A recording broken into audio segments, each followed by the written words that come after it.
Good morning. PAMS listen to VOA, Japanese English listening material site. China continues to battle its worst flooding in decades.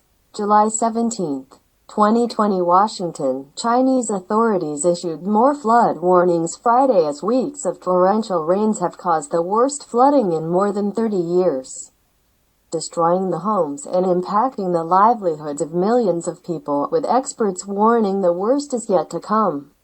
According to the Ministry of Emergency Management, floods have left 141 people dead or missing, destroyed at least 28,000 homes, affected at least 38 million people, and caused around $8.6 billion in economic losses. Heavy rains are expected again in provinces in the southern part of the country in the coming week. Observers have pointed out that President Xi Jinping hasn't visited any province along the Yangtze River affected by the floods.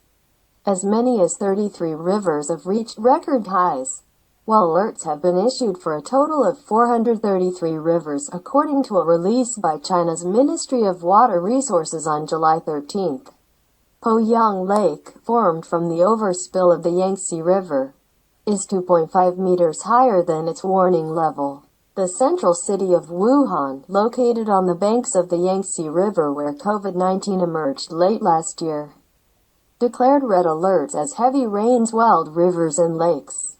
Our roof is leaking because of the heavy rain. You can see water leaking from the electrical switch box, Wuhan resident Zhang Yi told VOA. He added that there's no electricity in his whole building, and the local government is warning residents to take precautions as water levels fast approach the highest levels that are considered safe.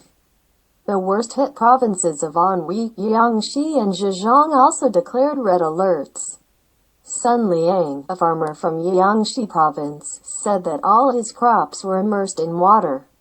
Chu Ting, also from Jiangxi, said that the first floors of most townhouses in her county were underwater. She on Friday said governments at all levels should be mobilized in fighting the floods and provide relief to those affected. It's very important to handle flood prevention and disaster relief work properly, as China will build a moderately prosperous society in all respects and win the battle against poverty by the end of this year, said she during a meeting of the Standing Committee of the Political Bureau of the CPC Central Committee. Yet locals are telling a different story. The local officials are telling us to go live with our families and friends, Wuhan resident Zhang Yi said. You see, at the beginning of the year, we weren't allowed to visit families. Now, we are asked to do so. He added that he hadn't received any relief funds or resources from the government so far. Xi's absence from areas hard hit by the flooding hasn't gone unnoticed.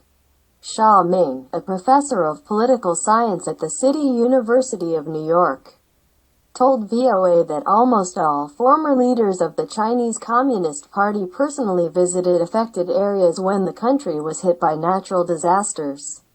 That's a tradition, he said. I think it shows that Xi is scrambling to deal with the coronavirus pandemic, Hong Kong, and the worsening U.S.-China relations. The authorities also sounded alarms for the Three Gorges Reservoir, where the water is now more than 10 meters higher than the warning level. The Three Gorges Dam, on the Yangtze River in the central region, is the world's largest hydropower project and also one of the most controversial. Supporters of the project argue that by providing flood storage space, the dam reduces the potential for floods downstream.